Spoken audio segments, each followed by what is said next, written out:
Bonjour à toutes et à tous, Xavier Fenot, Interactive Trading. On se retrouve ensemble comme chaque fin de semaine pour le débriefing hebdomadaire sur les marchés financiers. Alors cette semaine a été animée notamment par le discours de Mario Draghi, président de la Banque Centrale Européenne, qui était véritablement un discours très attendu, notamment vis-à-vis de l'euro-dollar qui s'est littéralement un petit peu enflammé ces derniers jours et ces dernières semaines.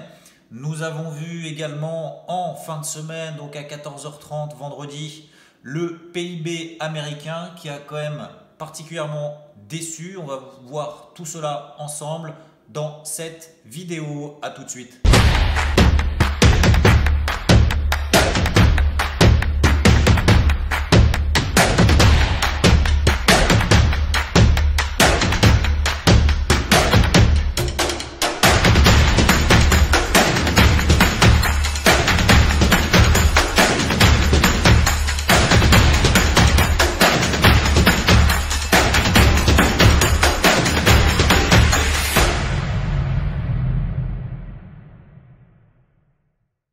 Alors, semaine chargée en événements macroéconomiques, le discours de Mario Draghi, comme je le disais, président de la Banque Centrale Européenne, un discours vraiment très attendu parce que l'euro-dollar notamment s'est envolé au-delà des 1,25.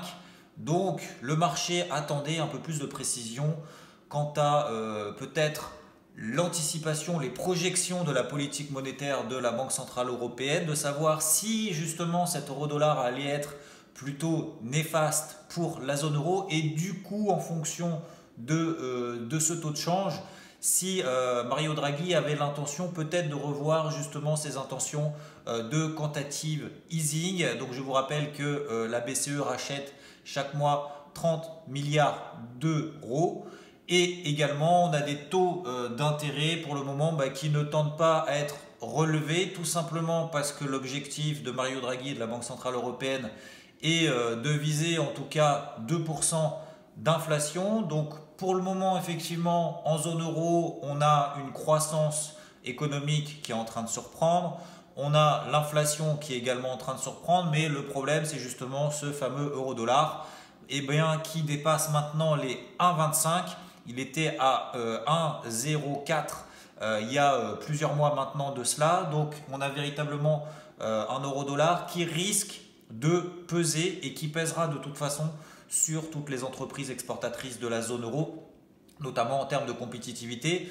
Donc il y a plusieurs questions qui étaient posées pendant le discours, en tout cas la fin du discours de Mario Draghi jeudi à partir de 14h30. Eh bien, Mario Draghi a tout simplement dit qu'il n'allait pas ajuster sa politique monétaire en fonction de l'euro-dollar. Si bien évidemment l'euro-dollar pèse sur la croissance et donc sur l'inflation, bien évidemment il reverra très certainement que ce soit la durée par exemple du QE qui est encore une fois actuellement de 30 milliards d'euros mensuels.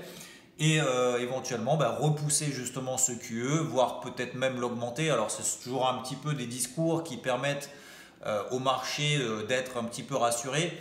Donc on n'a pas véritablement une nouveauté vis-à-vis du plan de la BCE. Pour le moment, statu quo. Donc on conserve la politique monétaire actuelle. Il n'y a pas eu véritablement d'éléments nouveaux. Et du coup, qu'est-ce qui s'est passé sur l'euro-dollar?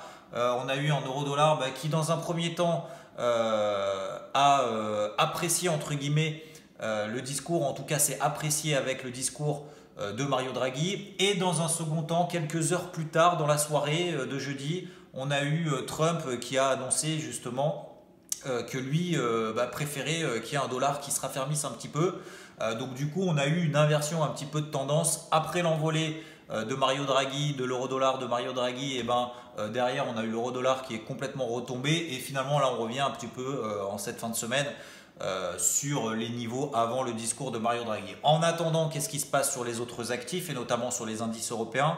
Eh bien on a le CAC 40. Alors ça me fait toujours un petit peu sourire, c'est vrai qu'on parle souvent je pense de moins en moins, je pense qu'il y a maintenant beaucoup qui sont en train de se raviser justement de ces notions de corrélation ou de corrélation en tout cas inverse entre l'euro-dollar et le CAC. Généralement on dit que l'euro-dollar lorsqu'il monte, ça pèse sur les indices européens puisqu'une appréciation de l'euro-dollar, encore une fois, ça incite à rendre les entreprises exportatrices de la zone euro moins compétitives. Donc ça baisse justement sur les indices européens. Et alors que là, on voit justement que l'euro-dollar est légèrement au-dessus de son niveau avant l'intervention de Mario Draghi, et on voit que le CAC, lui, est en train de transpercer, quasiment en tout cas, de tester ses plus hauts de l'année, donc vers 5540 points. Donc c'est toujours une zone de résistance très très importante, puisque ça correspond au plus haut de l'année dernière, cette zone des 5540 points sur le CAC. En cette fin de semaine, on est en train de tester justement cette zone-là, et le deuxième élément qu'on a eu, notamment donc vendredi à 14h30, c'était le PIB américain. On attendait à peu près 3% de croissance sur justement cette estimation. Il en est ressorti 2,6%. Donc c'est plutôt une grosse déception. Mais on ne voit pas de réaction véritablement, que ce soit d'ailleurs de la part du dollar américain qui lui continue son repli depuis le début janvier 2017. Il ne fait que baisser. Il y a eu une petite pause en fin d'année dernière, à peu près autour du mois d'octobre, où le dollar américain s'est stabilisé. Et en fait, depuis le mois de décembre, le dollar est encore en train de chuter. Pour autant, on va voir juste après justement un petit peu les niveaux sur lesquels on est sur tous ces actifs. Donc, on n'a pas eu véritablement de réaction sur le dollar américain suite à cette mauvaise publication du PIB. Et également sur les indices américains avant l'ouverture. Donc là, on est vendredi avant l'ouverture des marchés américains lorsque je tourne cette vidéo. Pour le moment, les indices américains ne réagissent pas particulièrement. Donc on va voir bien évidemment à l'ouverture qu'est-ce qui va se passer. Mais surtout, ce qui va être, je pense, très important, c'est de voir à la clôture justement hebdomadaire, de voir si les indices américains arrivent encore une fois à faire des nouveaux records historiques, ou si ça commence à se tasser un petit peu. Et d'ailleurs, vous voyez ici sur ce graphique que le SP500, lui, est sous une oblique qui relie tous les plus hauts justement depuis ces dernières années. Donc on voit qu'on arrive véritablement sur une zone de résistance très très importante, sur laquelle clairement, à partir de maintenant, je ne cherche que des positions short. Alors vous allez me dire effectivement, mais là, on est contre la tendance de fond, ça c'est clair. Sauf que là, maintenant, dans la zone de cours actuelle, on est, en tout cas j'estime qu'on est clairement plus dans un timing acheteur. Je privilégie pour le moment les ventes. Alors ça ne veut pas dire bien évidemment de vendre à n'importe quel prix et n'importe comment. L'objectif étant d'exploiter justement les signaux de retournement sur des unités de temps courtes, c'est-à-dire horaires, 15 minutes, 5 minutes, voire même d'ailleurs selon la méthode IVT en scalping sur des unités de temps beaucoup plus courtes, selon bien évidemment la méthode interactive trading. Donc pour le moment on arrive sur une zone de résistance très importante, que ce soit d'ailleurs sur le SP500 ou sur le Dow Jones. Donc là l'objectif pour moi ça va être justement de surveiller des signaux de retournement sur des unités de temps courtes pour le moment, et ensuite essayer justement de déterminer des confirmations de retournement baissier sur des unités de temps un peu plus longues, pour en commençant avec le daily, donc des unités de temps journalières, de voir déjà si on arrive notamment sur le SP500 à réaliser des avalements baissiers sur les dernières bougies daily qu'on a. On voit que les dernières bougies sur le SP500, on a un petit peu des faux signaux, je dirais, en tout cas une grosse phase d'incertitude depuis 2-3 séances entre 2830 et 2850 points. Donc là, on est dans une phase de stabilisation. Attention, parce que je le rappelle, dans les phases de stabilisation et dans les phases de consolidation horizontale, on a quand même plus de chances de sortir dans le sens de la tendance précédente que d'amorcer en retournement. Donc, je me méfie effectivement quand même de cette phase de stabilisation horizontale qui pourrait tout à fait déboucher par une sortie par le haut justement de cette phase de latéralisation.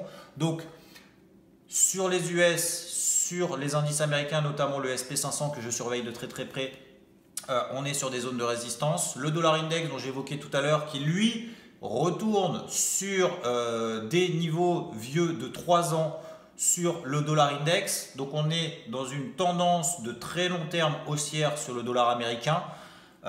Mais là, il s'est véritablement replié sur un support, et même sous un support vraiment mensuel, donc très très important. Je ne cherche pas des prises de position vendeuses sur le dollar américain. J'estime que le timing d'intervention n'est pas idéal.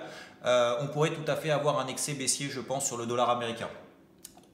Dans le même temps, je surveille bien évidemment l'euro-dollar qui est sur cette zone des 1,25.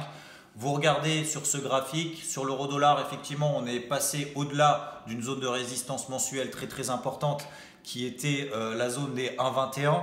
Et on voit tout de suite, on est en train justement de flirter avec une oblique baissière vieille de 2008. Et vous voyez justement cette oblique baissière pourrait tout à fait faire office de résistance. Donc là encore, de la même manière que le dollar américain, il n'est plus temps pour moi de vendre. Je pense de la même manière que sur l'euro-dollar, il n'est plus temps d'acheter. Sur la zone des 1,25, encore une fois, je vais chercher plutôt des positions vendeuses. Alors, certes, c'est un peu le même schéma que sur les indices américains. On est contre la tendance de fond. Mais dans la mesure où on arrive sur des zones de résistance ou des zones support vraiment très importantes, je pense qu'il est temps maintenant peut-être de reconsidérer un petit peu tous les plans de trading ou en tout cas toutes les analyses de fond.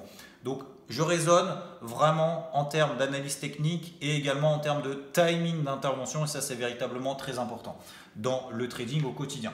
Donc voilà, il est en train de se passer beaucoup de choses. Le marché n'a pas véritablement, je pense, encore digéré ce qui s'est passé, ce qui s'est dit lors de la conférence de Mario Draghi jeudi. Je pense que les indices américains vont peut-être se chercher après cette mauvaise nouvelle autour du PIB. Il n'y a pas eu de réaction sur le dollar, il n'y a pas eu de réaction a posteriori après cette statistique sur les indices américains. On a eu une petite mèche baissière sur les contrats futurs juste avant leur ouverture, mais sans plus que ça. Donc on verra effectivement, très important, la clôture de vendredi. Quelles sont mes anticipations sur la semaine prochaine? Sur le CAC 40, donc comme on le disait, on est en train de flirter sur des niveaux de résistance très importants, donc les 5540 points sur le CAC, mais je n'achète pas, je n'anticipe pas une sortie par le haut avant le week-end. Je n'achèterai pas le CAC avant la clôture puisqu'il peut se passer effectivement beaucoup de choses déjà le week-end. Je préfère attendre l'ouverture de lundi matin. Lundi matin, par contre, il faudra véritablement être très réactif en fonction de si le CAC 40 arrive à sortir par le haut de la phase de consolidation horizontale dans laquelle il évolue.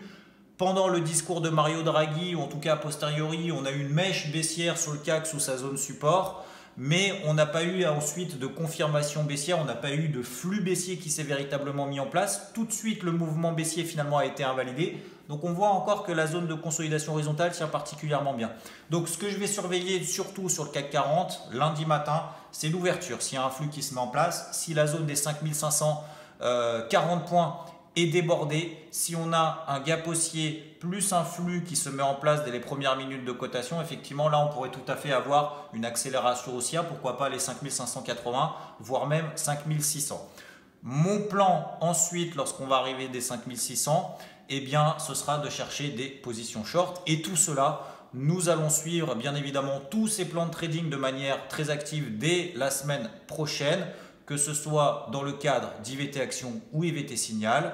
Donc on va surveiller un petit peu voilà, tous ces plans. Donc vous avez un petit peu ma vision globale de ce qui s'est passé cette semaine et déjà en amont de mes premiers plans de trading, notamment sur le CAC 40.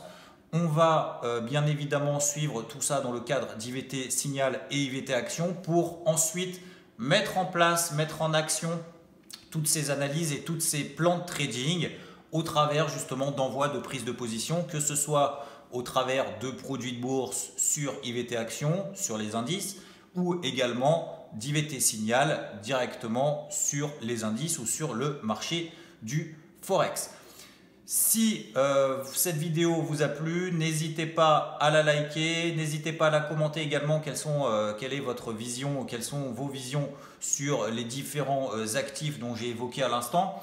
Et si ça vous intéresse, on vous met le lien bien évidemment pour nous rejoindre au sein d'IVT Signal ou IVT Action. Il y a également un package qui inclut les deux abonnements. Ça vous permet d'accéder à l'intégralité de toutes les vidéos des lives que nous avons réalisés, de toute la méthode, que ce soit la méthode Interactive Trading ou la méthode de trading sur IVT Action.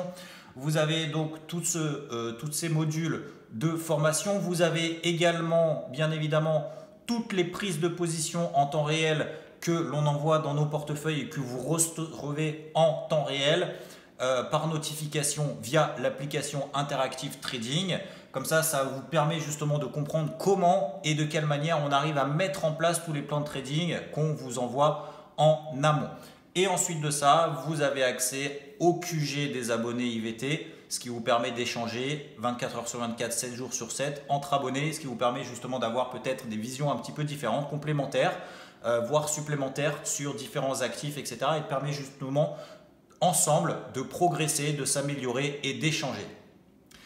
Je vous invite à me retrouver très prochainement sur la chaîne YouTube. N'hésitez pas à partager cette vidéo et je vous retrouve très bientôt. Merci, bon week-end.